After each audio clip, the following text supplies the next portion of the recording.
She thought it would be an easy win. A spoiled rich girl, flaunting her black belt, challenged the quiet maid who worked in silence. But what happened in that gym left the entire room speechless. She stood at the center of the private dojo, her posture rigid, arms crossed over her freshly pressed GI, while her friends circled like a fan club, clapping and cheering. The estate's state-of-the-art gym, usually quiet during the week, was now buzzing with energy music playing low. In the background, martial arts gear scattered neatly along the walls.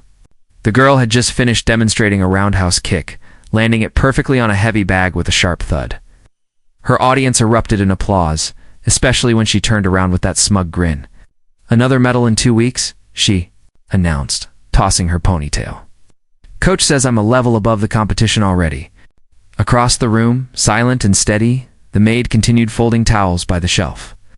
She'd been working there for almost a year, now always quiet, always efficient, and never one to engage in gossip or drama. She kept her head down, never interrupting, though she had to admit she'd overheard more than she'd ever cared to. Today was no different. The rich girl's voice carried everywhere. "Hey," the girl suddenly called out, her tone laced with mockery. I've seen you lurking every time I train." Taking mental notes, she stepped forward, her friends giggling behind her. "Tell me, do you think you could land a single hit on me?" "I bet you couldn't even throw a punch without breaking your wrist." The maid didn't respond. She picked up the last towel, folded it neatly, and turned to place it on the rack. Her movements were smooth, deliberate. Her face betrayed nothing. That silence seemed to bother the rich girl more than any insult might have. "Oh, I get it," she said louder now, glancing at the others for dramatic effect. "You're too scared to talk. Maybe you think you're better than us." "What? You trained for like 5 minutes once in your life, and now you're some kind of secret warrior?" Her voice had a bitter edge now. "I dare you. Just one round. Right here, right now." The room froze. Even the music seemed to fade under the weight of the challenge. Staff members nearby pretended not to hear, but their eyes said otherwise. The maid looked up finally, her gaze calm, unreadable. Her hands were still by her sides, her shoulders relaxed. "I'm not interested," she said simply. Her voice was soft but firm. "Oh, come on," the rich girl snapped. "What? Afraid I'll mess up your uniform? One round, you versus me? No holds barred. Unless... ... You really do think you're above us all?" A few of the friends chuckled awkwardly. No one quite knew where this was going, but the tension was undeniable. One of the older staff members stepped forward, looking ready to interfere, but the maid raised her hand gently, stopping him. She exhaled slowly, then turned back toward the rich girl. "Fine," she said, "I'll spar with you. But only under one condition." The rich girl raised an eyebrow. "What, that I go easy on you?" "No cameras," the maid said. "No phones. Yes. No spectators calling shots. Just the two of us alone in the dojo." That was unexpected. Some of the staff glanced at each other, surprised. The girl's friends burst out laughing. "What is this, some kind of ninja movie?" One of them mocked. "No cameras? What are you afraid of?" But the maid wasn't bluffing. She stood there calmly waiting. That same quiet strength made people hesitate to dismiss her. The girl scoffed and waved it off. "Fine, no cameras. Just you and me. I'll even let you pick the time." The maid nodded once. Later today, before dinner, the moment she walked out of the room, the chatter exploded behind her. Bets were placed. Theories were whispered. Some thought the maid had finally cracked under pressure. Others were curious, genuinely unsure if she was bluffing or hiding something. But no one, not even the girl herself, truly believed the maid stood a chance. Because in their eyes, she was just a maid, quiet, invisible beneath them. But something in the way she walked awake, steady, like she'd done this before, planted a tiny seed of doubt in the minds of those who watched. And when the dojo cleared out and the echoes faded, one thing was certain. This wasn't going to be the easy win the rich girl expected. The air in the estate dojo was heavier than usual, charged with anticipation. Word had spread fast. By the time the sun began to set and the lights overhead flickered on, nearly everyone from the household had gathered. Staff lined the walls, pretending to tidy or organize equipment just to get a look. A few trainers from the family's private martial arts club stood quietly near the edge of the mat, arms folded, unsure if they should intervene or observe. Even the gardener had somehow found a reason to pass through the area 3 times. In 10 minutes, this wasn't just a sparring match anymore. It was an event. The rich girl entered first, practically bouncing with confidence. She wore her polished GI, the fabric crisp and white with a freshly tied black belt. She made sure everyone noticed.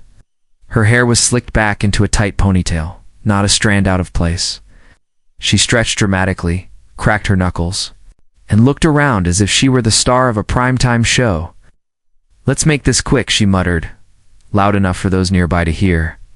Her friends giggled from the bench, one of them already filming despite the no-camera rule. She didn't care. She had no intention of losing. Then the maid stepped in. She didn't wear a GI. No gloves. No belts.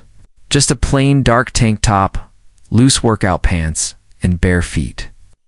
Her hair was pulled back simply. No fuss, no show. She walked in like someone entering a quiet room to sweep calm, silent, aware of every step she took. Eyes scanned the room, not with nerves, but with purpose. She didn't look at the crowd, didn't respond to the smirks or the whispers. She just stepped onto the mat and bowed gently. Nothing fancy, just enough. The girl snorted. Cute. Trainer stepped in reluctantly. The only one with the authority to oversee what was now clearly spiraling beyond a casual spar. He raised his hand between them. Light contact. No joint locks. First to knockdown or submission. Ready? The maid nodded once. The rich girl grinned. Always ready. His hand dropped.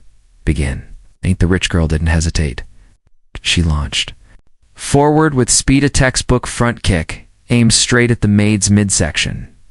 It was fast, practiced, full of power, but it never connected. The maid slipped to the side effortlessly, like wind curling around a stone.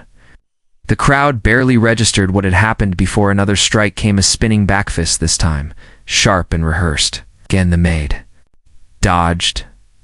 Not with flash, but with minimal, controlled movement. She didn't block. She didn't counter. She just read each attack like a story she'd already read. The rich girl's strikes grew faster, sharper. She was using everything she knew: jab, cross, high kick, sweep. Each one missed by an inch or got gently deflected. Now the maid never flinched. Her breathing stayed steady, her posture grounded, her eyes locked on her opponent's chest, reading. Rhythm over aggression. Whispers started among the staff. Wait, how does she? She moved like she's trained. Did you see that pivot? The rich girl heard it too, and she didn't like it. Fight back. She shouted mid-combo, swinging hard. Stop dodging and hit me. But the maid didn't respond. She simply ducked beneath a wide hook and stepped back. Not once had she thrown a single punch. She didn't need to, not yet. The dojo echoed with heavy breathing and the squeak of bare feet against the mat.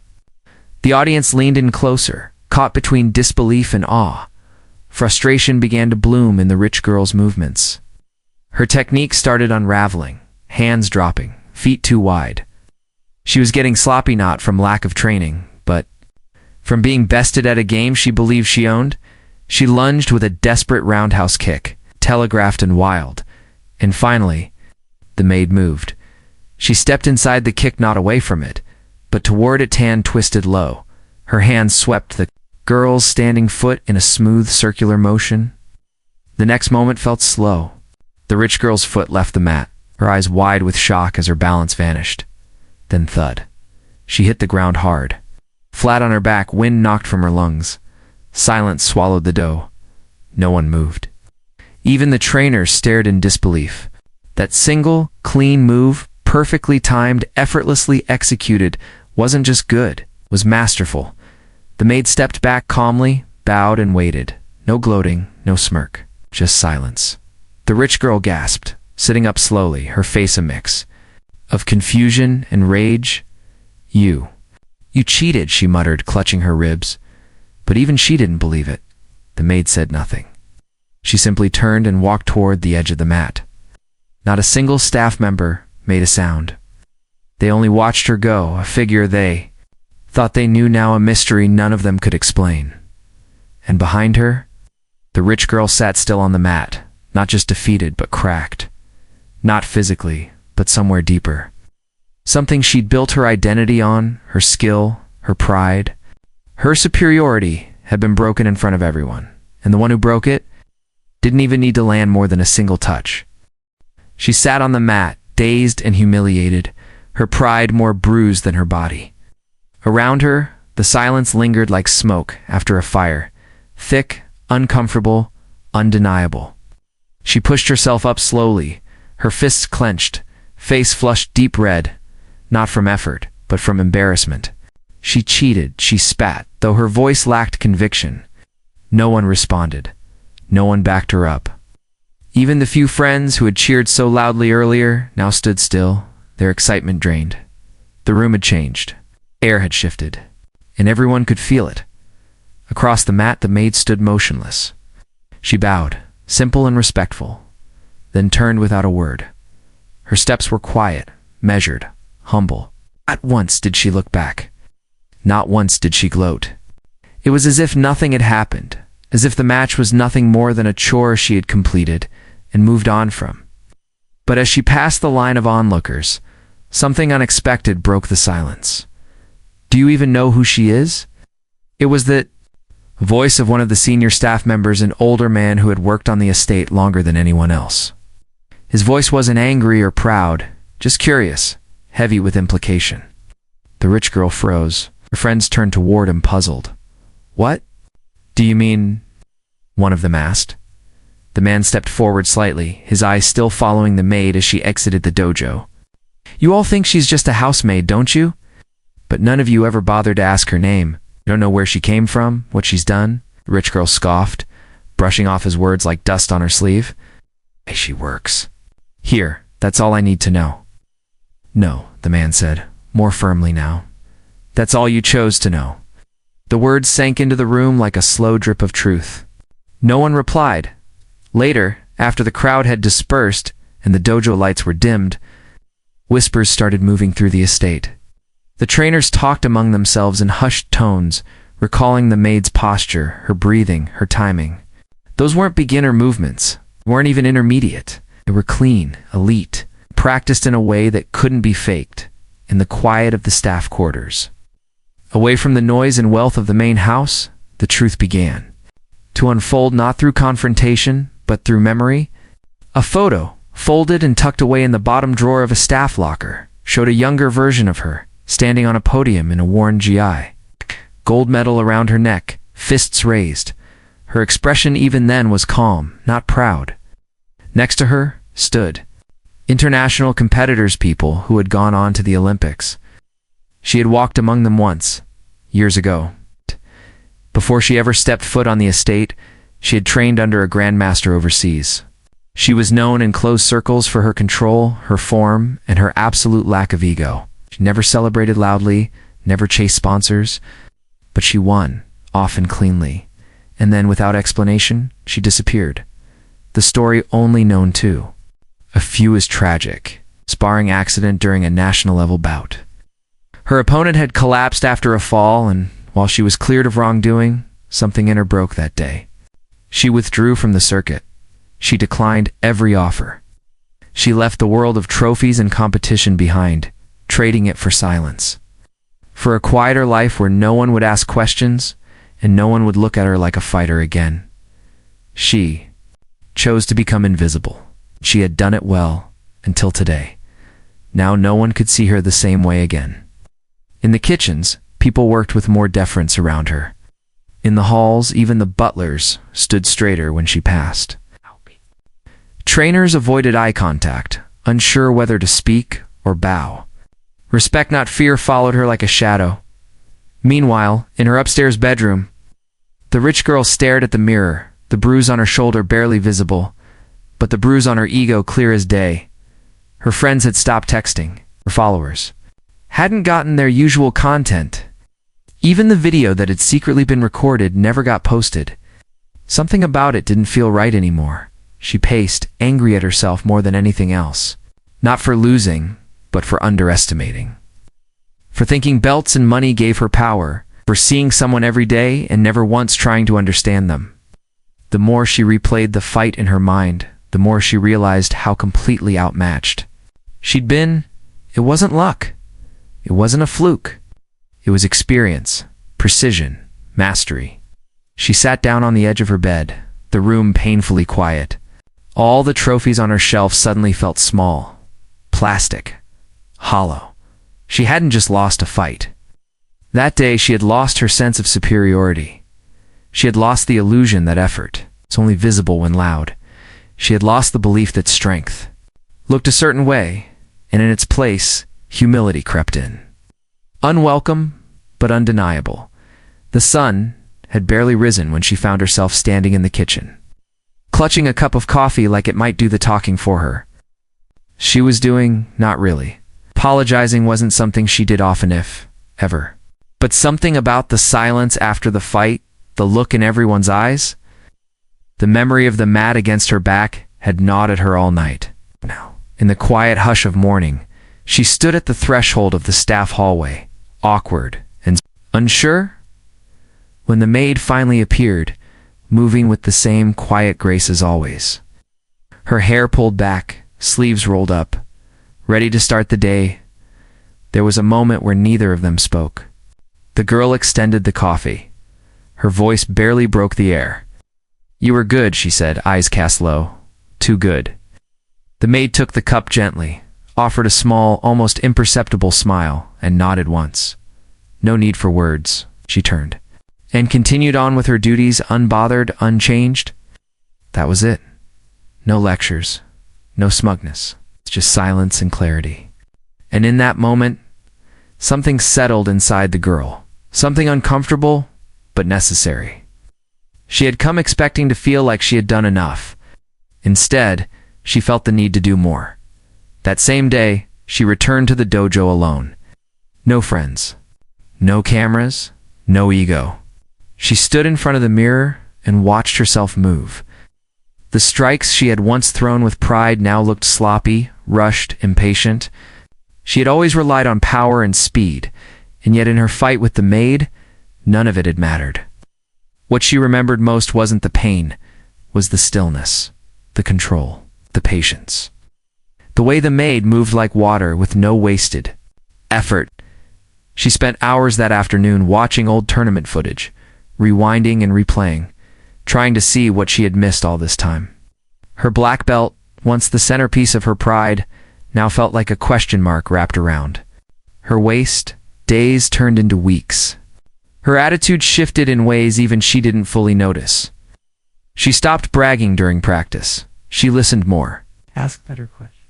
The trainers, surprised by her sudden humility, began working with her more seriously. She started showing up early, staying late, reviewing each mistake with curiosity instead of shame. Something had been dismantled in her and in its place. Something better was being built. Not faster, not stronger, just wiser. But even as she improved, something still lingered, a gap she couldn't cross on her own.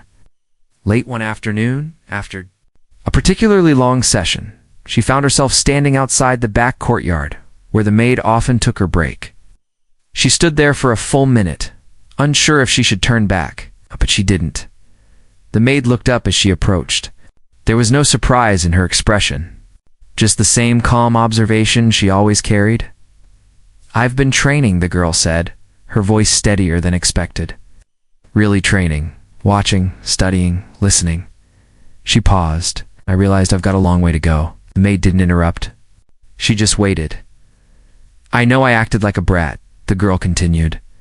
"I was wrong, and I don't expect you to forget that. But if there's any chance you'd consider training me just a little, I'd be grateful." There was silence. Again, long and weighty. At first the maid said nothing.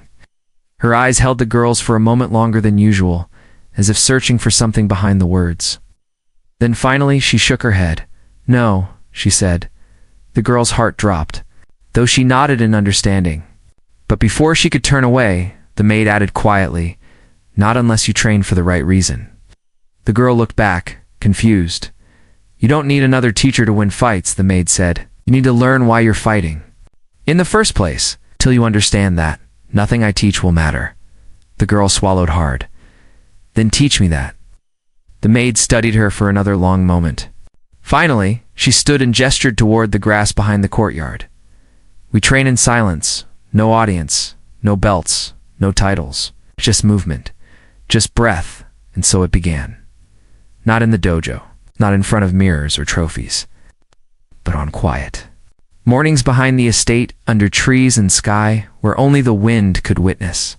There were no drills for show, no flashy techniques, just basics.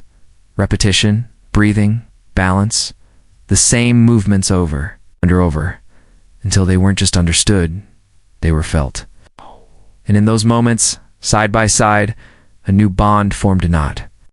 One of hierarchy or competition, but of shared purpose. One teaching, one learning. For the rich girl, it wasn't about revenge or redemption anymore. It was about stillness. It's about rediscovering a path she'd never truly understood until she'd been humbled. And for the maid, it wasn't about proving anything. It was about passing down something that had been buried, something once tainted by tragedy. It's now alive again, not in front of crowds, but in the quiet company of someone who was finally ready to listen. Somewhere along the way, the titles disappeared. The pride faded. The past didn't matter. What remained was the practice, the breath, the rhythm of movement and respect. It's not given, but earned. And in that silent space between strikes and steps, something powerful grew. Not fists, not ego, but understanding.